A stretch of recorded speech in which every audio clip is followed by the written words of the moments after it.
Well, my friends, the time has come to finally return to a series that a lot of people thought was dead. And to be honest, I don't blame you. But our Hotseat campaign is far from dead. We are still continuing our turns, and the time has come to finally put out episode number 3. Last episode was the tail end of our 10-turn ceasefire. So as you might expect, this episode does feature a couple of battles. Now, some of these turns took place when I was on vacation, so I want to give a massive shout out to the Argonaut, who plays Gondor, for taking command of turns 11 and 12. Now at turn 11 we can already see AFG or Isengard preparing for a full-on invasion of Rohan. We really do not have the manpower to meet him on the field, something I was aware of from the early onset of the Hotseat campaign. And that's where my strategy of the mobile strike team comes into play. We keep our lads in the Hornburg, which the enemy cannot reach in one turn. If AFG makes his play, we counter him. That was my plan, and that was exactly what happened.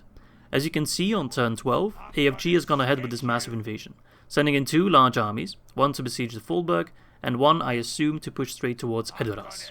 It's now or nothing for the Rohirrim. Under the command of my good friend the Argonaut, the men of Rohan will ride out and meet the enemy on the battlefield. This will be the first time that I see these battles as well, so I will be doing live commentary for these.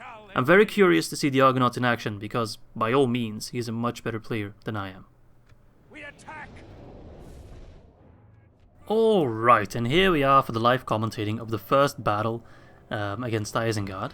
So we are playing as our Prince Theodred with reinforcements from the Fullburg, which is actually mostly infantry. We only really have 2 cavalry units, or the Argonaut only really has 2 cavalry units, namely Theodred himself and some Rohan peasant scouts, which aren't all that horrible. For those of you who watched my Rohan single-player campaign, so not the Hotseat one, you will probably remember that, not a bad unit. And actually, I must correct myself already, because he of course has one more general as well. I'm not quite sure what his name is, but the one with the chainmail hood, he also has a unit of Rohan cavalry as well.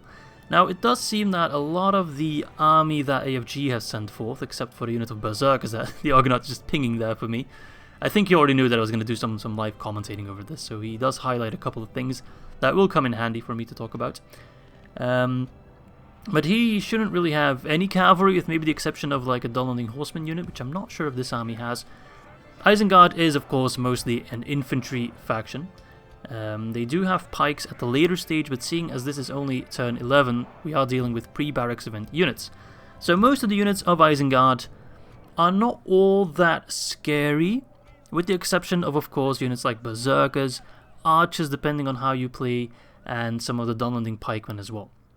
And there you go, the Argonaut is pointing out that he's going to use his Helmingas both as, I assume, an infantry unit and an archery unit, because they're a very, very good hybrid unit, and that's really the department that Rohan is lacking in the most. They have decent cavalry, of course, they're Rohan, and their infantry is okay, it's really not all that bad. If you remember from my Rohan campaign, the infantry does quite well. The archers, however, yeah, we're not really good in the archery department. So I do think that that's what he's going for. He's basically setting up his formation like you'd play Gondor, for example, which makes sense from his perspective. So he's staying rather passive with the cavalry. The Fullburg was, of course, always intended to be the anvil and not so much the hammer, and it was mostly my idea to use the army in the Hornburg as the hammer, which is not what the Argonaut is doing in this case, but that's alright, because I trust his judgment, and you will too, don't worry. So it seems he's taking the enemy from the side. I think he wants to eliminate... Yeah, I love he's so descriptive with his mouse cursor over there. He's trying to eliminate the difference in height that they have, because currently there's a bit of a hill, bit of a slope, which their archers are positioned on, and Uruk archers have comparable, if not larger, range than our archers, than our Yorling scouts and our Helmingas. Although I assume that our Helmingas have slightly better range than them. So he's trying to eliminate that advantage that he has. For the cavalry, it matters less. I think it's more a point of trying to draw their fire with our infantry and then smash with the cavalry. Peasant scouts are okay for a cycle charge, but they're not that well suited for tanking. They have very low defense. If the archer units just release a couple volleys on them, like 2 or 3 volleys, that unit is completely slaughtered. It's not worth it. Unlike the Rohan's general bodyguard, they can tank a few shots. They can. And of course this army does have 2 units of Helmingas, because our custom general Erkenbrand, he also has a unit of Helmingas. So now we take a look at some of our infantry, also the Rohan bodyguards. You can see the stats there, 13 charge, 10 attack. I exactly missed the number. I think they have about 28 defense if I remember correctly. they're pretty tanky. They're not quite as OP as the Amroth general bodyguard, but they're up there, you know, they're definitely up there. So he's moving them to the left flank over there, which is an interesting position. And if we approach him from that side, we do have less of a height disadvantage, which is a very smart play by the Argonaut. I'd say he's very much more a patient player than I am. I would have probably rushed in head first, which would, yeah, maybe not end well. But of course, I'm not supposed to spoil how this battle ends. But do bear in mind that a very large part of Hotseat strategy and mostly military tactics specifically does resolve around the fact that you do not want to be caught off guard.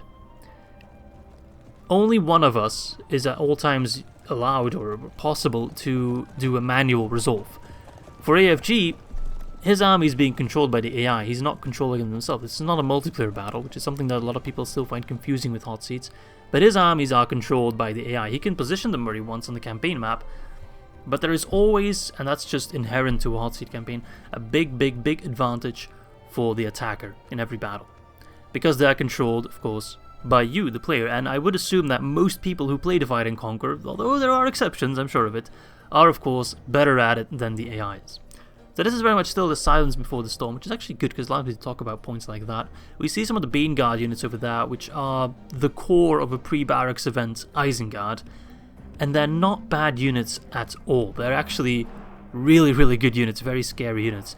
The Bane Guard themselves, not as scary. They are good in melee, definitely scary for infantry, but the cavalry mops them up quite nicely, as Erkenbrand is now in range. But the Half-Orc Spear Guard is rather scary. They're definitely the best counter that Isengard has to the Rohan cavalry superiority for the first part of the game, for the first couple turns. Now, of course, the nature of the Hotseat is that a lot happens in a very low amount of turns because everyone wants to be a little bit aggressive at the very least. And that's also why Isengard is making their play so early on. So you probably won't see too many post-barracks event units unless units that you start out with the game. So Isengard, for example, has those Berserkers. I think there's a unit of Isengard infantry in there as well. But you mostly will not be seeing a lot of post-barracks event units. And here you see the difference between having an army controlled by you, the player, and the AI. We've already used half our ammo for the Helmingas without the enemy AI doing anything at all. They're just kind of standing there tanking the shots. And now, of course, Rohan, that's so weird to be talking about myself in the third person because this isn't me, this is the Argonaut playing, is pushing up his infantry, moving his cavalry to the flanks. He's playing this as he should, absolutely. I've really no remarks on that front. I don't think I could do a better job. Maybe what I would do is actually put both generals on different sides, because now he has one general on the left side. Oh, yeah, sorry, he has both generals on the left side, and he has the peasant scouts on the right side alone. Maybe that's not something I would do personally, but you really can't complain too much about it. But something that I would definitely do that I'm not seeing him do at the moment, because Ugluk is a bit of a scary general. He does have berserkers, but I would try to snipe him as early on as possible. And sniping in that instance means that you maneuver your cavalry in such a way that you charge at the exact model of the general.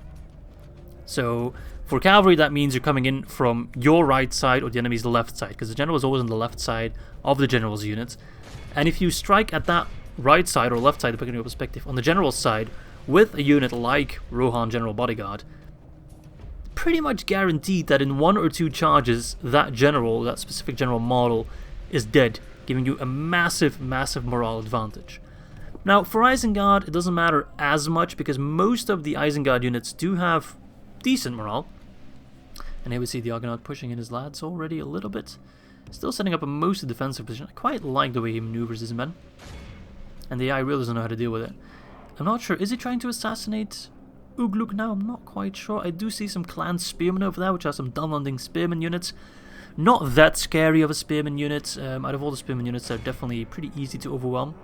And now he's charging in the cavalry, which is not the best target, the archers, because they are in wide formation.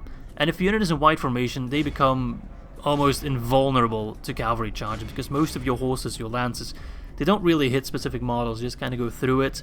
They kind of lose their momentum. All in all, it was worth it, because it did kill quite a few of the archers, and that's a lot less arrows flinging in our direction, with minimal losses if like barely any losses for his scouts, so that's alright, you know, it's worth it. But it's not a priority target by any means. The archers are, unlike what you'd expect, very difficult to take down with just a couple of cavalry. Okay, it does seem he's lining up to try and charge head-on into Ugluk, which is something that I very much appreciate. That's exactly what I meant. He's now positioning his cavalry, or my cavalry, he's positioning my cavalry, in a way that would allow him to just run into Ugluk specifically. We don't care about any of the other berserkers, they don't matter. That bodyguard unit is scary, it's strong, but its true strength lies in the general, and the morale bonus that he gives all the other men. So I think he's getting Theodred ready to do now. He's a little bit conservative with his cavalry. He should have waited with that charge a little bit longer until they were actively engaged with the infantry. But of course, hindsight is always 20/20, and don't take any of my commentating as a dig at the Argonaut. It's absolutely not my intention. He's a very good player. Like I said before this battle, he's actually a much better player than I am, and I would absolutely recommend you to check out his campaigns and his battles. You can find his channel linked on my channel, the main screen.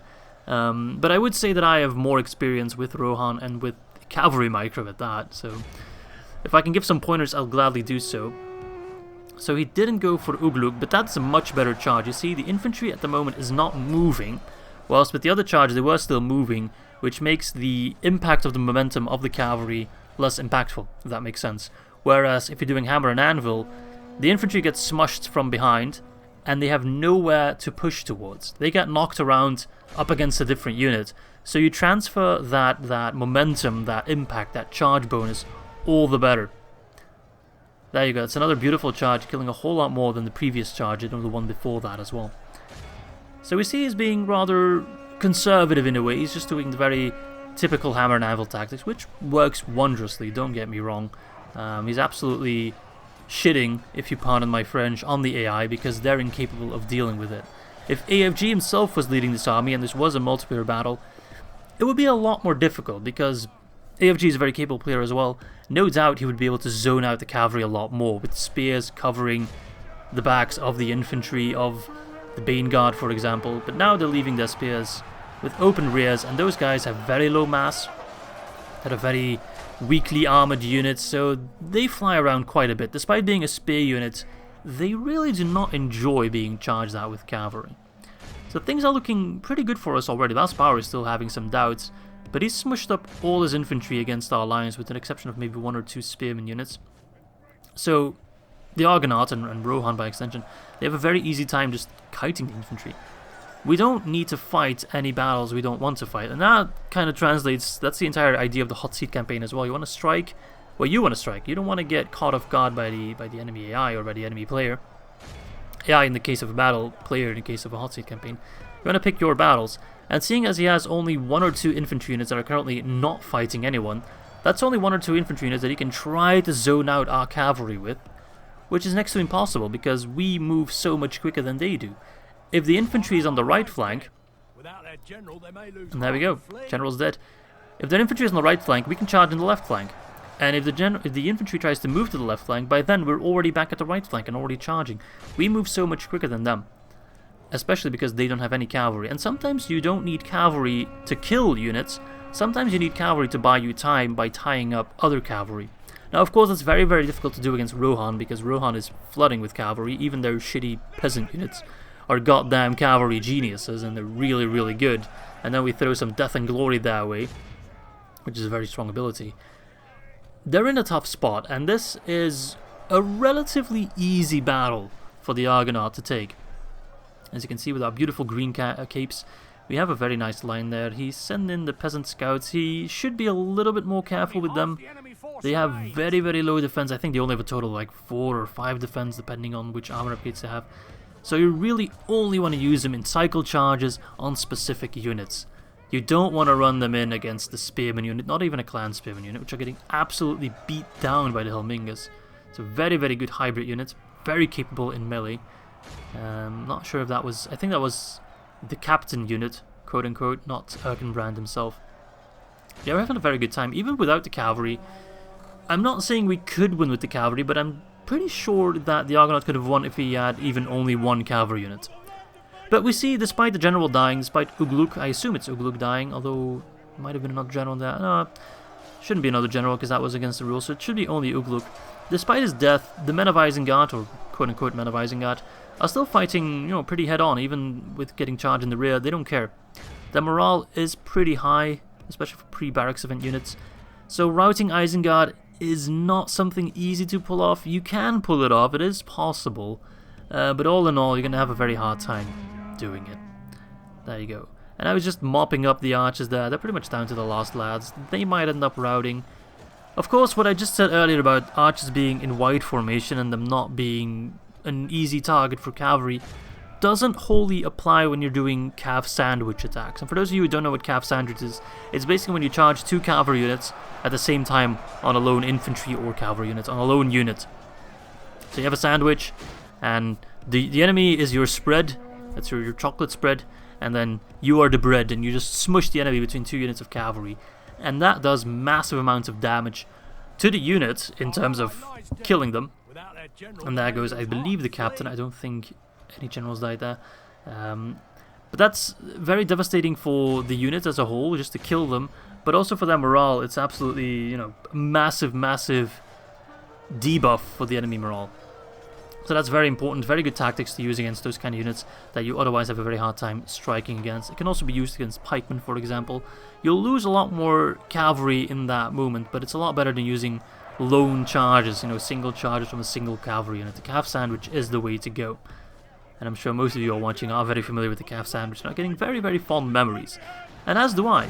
And there we see some of the units running, some of the Bane Guard running. Spear Guard are still holding. But I already know that if I ever do an Isengard campaign, I will invest heavily into the half-orc units, because my god, they're amazing. They really, really are. And I understand that AFG is using them quite a bit as well, because they're really good. They might just be one of the top-tier pre-barracks event units out there, you know. None of them really come close in terms of raw power. Because do bear in mind, Spear Guard are a good counter to cavalry. They are skilled against mounts, so they get bonuses against them. And Bane Guard, which are the one with the two-handed maces, axes, whatever you want to call them, they're armor piercing, and they do quite high damage for a very early tier AP unit, which we can only counter with Yawling Axemen as our AP unit, and they're not nearly half as good. So the difference is quite staggering. So it's very, very good to see the Argonaut mopping up Ugluk's army and liberating the Foldberg, but of course it's only one of 2 armies. But I do believe the end is very rapidly approaching. Some of those clan spearmen also having some doubts, are already wavering. It seems he's going to do another, although a bit of a delayed cav sandwich, as the Rohan bodyguard does arrive a little bit sooner than the peasant scouts. He still has those archers firing, which is very annoying, and I'm sure they still get a ton of kills. I would assume that on the enemy side, on the AFG side, it was most of the archers that got the most amount of kills. There we go, pop another Death and Glory. That's not Death and Glory, that's Leadership, sorry, it's a different perk. Eomer is Death and Glory. So there we go, that's still Ugluk's eunuch running around. Although I did think Ugluk died, I'm not quite sure, we didn't really see the message there, only heard that one of the generals had died. There, oh no, that's not good, that's not good. Those berserkers are running straight against the cavalry, and berserkers are skilled against mounts, they do get a bonus against cavalry, which makes sense. Have you seen those big ass cleavers? I think they could chop a horse in two, which we do not want to happen, alright? But it is very much just mopping up now. He did lose a lot of units, but you know, it was worth it, really, absolutely worth it. If I was the Argonaut, I would have gone maybe a little bit more balls deep with Theodred, risked him a little bit more, because of course generals units do replenish for free. They do not need to be retrained, but I understand that it was being cautious, because I've also done turns for other people as well in the hot seat. You know, if people are not at home for the moment and they're like, oh no, I won't be able to do my turn for the next couple of days. And when you're playing for someone else and with someone else's units, you do tend to be a little bit more conservative and more, you know, restrained. You don't go all in. I'm not going to risk Adril, for example, just for shits and giggles. So understand that the Argonaut's not doing the same with Theodred either. But Theodred is an absolute beast, and I would send him in a lot more. Especially because he has 35 Rohan bodyguard generals, and if they charge all at the same time, that's 35 units to get a 13 charge bonus on top of that 10 attack. That's a lot of damage, man. There's not a whole lot that can stand against that. Not even Ugluk's berserkers can stand against that. But I do think it just comes down to Ugluk's men, and then maybe some archers here and there. But all in all, it does seem that this battle is pretty much nearing the end.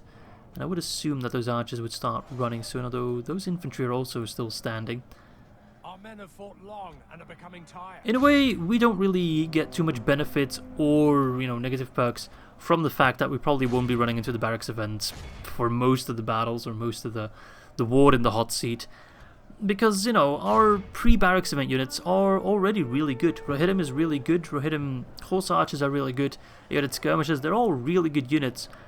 And the barracks event just gives us more of the same, slightly better. Ered lancers are only ever so slightly an improvement. But of course, Isengard also gets a lot of benefit from post-barracks, but also they have very good units pre-barracks, so it's kind of a toss-up. But I would say that the fact that this war is now taking place pre-barracks would maybe lean a little bit more into our direction. And it does seem that Ugluk is still alive, actually, so that was a different general or captain that died there, I'm not quite sure. But that seems to be Ugluk right there, that is now currently being charged. That's, I would say, a little bit of a quote-unquote misplay. Yeah, that was still Ugluk that was alive.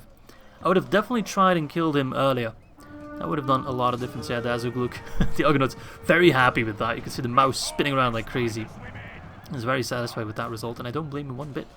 I would be ecstatic as well. I remember him messaging me that same day saying, crushed Ugluk. I was like, damn, dude, good job.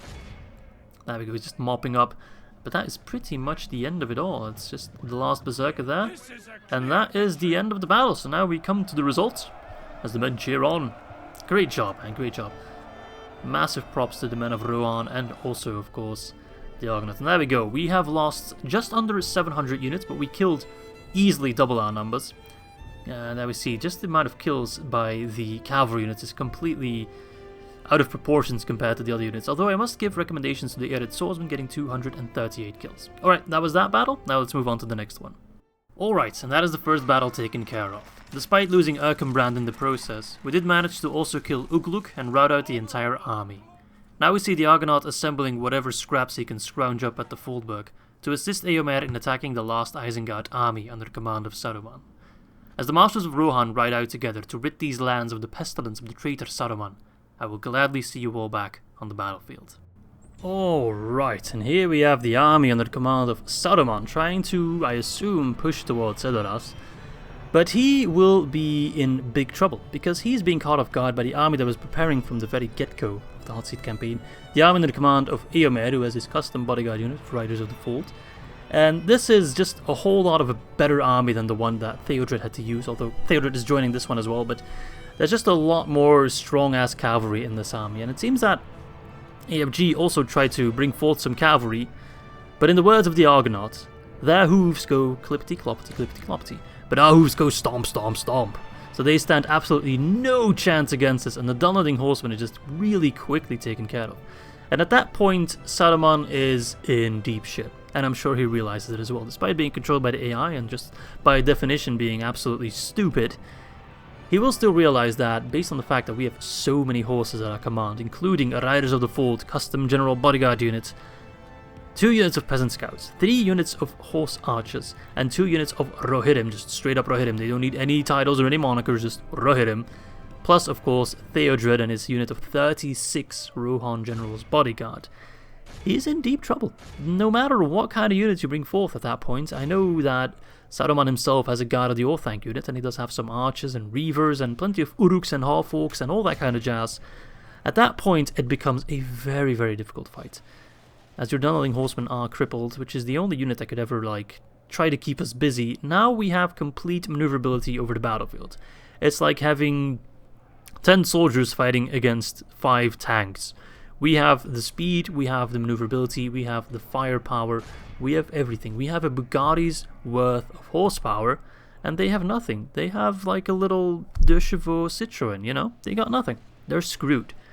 So, of course, I don't want to spoil the result, but seeing as the AI is up against one of the best, I could say that, Divide and Conquer players in the world, it's not me playing, so I can say that, with one of the strongest cavalry units or cavalry armies that Middle-earth is currently seeing, because I don't think any other faction comes close to us in terms of cavalry, maybe the Amroth, but that will be Steel Crusader has to take care of that. It's looking rather grim, but the AI does see its chances and they decide to rush for it, and, well, it's a tough fight, I will say that. Despite our strengths, we should also not act silly and pretend that Isengard is completely teethless. Our infantry is nothing. It's remnants from the Fallberg army, from the battle against Ugluk, with a unit of Ered archers, I think they're called. And they have a ton of archers, they have a ton of spear guard, and they have, of course, Saruman himself, who has the sentries, or what do you call it, guards of the Orthanc, which are really, really scary. They're a spearman unit, so they do get a bonus against cavalry. So we can't just run in there all willy-nilly. And my strategy of just running into him, like I would have advised against Ugluk, just trying to assassinate him, kill him as soon as possible, that simply wouldn't really work all that well against Saruman. He would eventually die, no doubt, but currently he's not in a good position to just charge like that. We can't really hit him, and it would cost a lot of time and a lot of men and a lot of attention, also something you need to take into account. The microing is not always easy, so you want to spend it well. You want to spend your time well, you want to spend your movement well. We have no time to waste. So, if I was the Argonaut, I would use Eomer's Riders of the Fold unit and his ammunition pool to strike solely at Saruman. The other units, the other skirmishers, they don't have enough of missile damage to really get through the armor. They're thick black iron plate, but Eomer should be able to. But I don't blame him for trying to take down the Uruk-hai infantry, as we are still setting up our positions. It seems he's getting his Helmingus. Let's see. Oh, right. Just before I said that was an Ered archer unit. I'm stumbling through my words at the moment. But it is, of course, a Helmingus unit, which does matter quite a bit, actually. But now he's using all the skirmishes on the Uruk-hai raiders, which I don't blame him. That's alright. That's a good target. Not because they're a scary target, but because I'm sure the archers will absolutely destroy them. And he's using, it seems, the Helmingus to attack the Spear Guard, which is a very good play, because Spear Guard, my god, they're scary. But it does seem that we do outnumber the enemy, not in terms of single soldiers, but in terms of units, because our units, of course, are of a smaller size. Isengard's unit size is ranging from 150 to 200, whilst our horses are more limited to 40 to 80. Alright, so he's just rushing forth now. He's taking no prisoners, which... That's of course the way the AI works. They're just painfully aggressive sometimes, and he's completely splitting up his army, whilst he should take more of a defensive position. I know that we have an archer advantage, and we could definitely outskirmish him for a while, but still, take that defensive position and honestly tank the shots. Just accept that you're going to get a lot of deaths because of ammunition, but take it like a man. Or like an Uruk, or like an Orc, or like a half-Orc, or whatever you want to call it. Just take it like a man, and then afterwards, keep your defensive position, and we are kinda stuck against a strong defensive position. And you can see that charge against the archers was really not that successful, because they're kind of standing still there, they're in a bit of a wide formation. It's very difficult to hit them and hit them hard. I do appreciate that he's trying to just do a complete calf mosh pit, which can rout a lot of units, being that they're completely overwhelmed and up against a superior force, but it won't work against an army that's commanded by Saruman, because he has such high command. I don't expect these guys to rout at all as long as Saruman lives. Will he live, though? That the future will point out, or show us. But for now, it seems that the Argonaut is focusing very hard on the Uruk-hai archers, which I guess is kind of a remnant from the previous fight against Ugluk, where he's like, okay, those archers got a lot of kills, no doubt, because they were active for so long, we need to take them out sooner. I think he's basing that on the fact that he wrongly, I'm afraid, assumes that he can get them to rout fairly early on, because killing archers as cavalry is more difficult than it would seem, and getting them to rout is usually the best way to deal with them, and normally, in any other circumstance, that amount of cavalry charging at a cavalry, or an archery unit at one go would rout a unit immediately.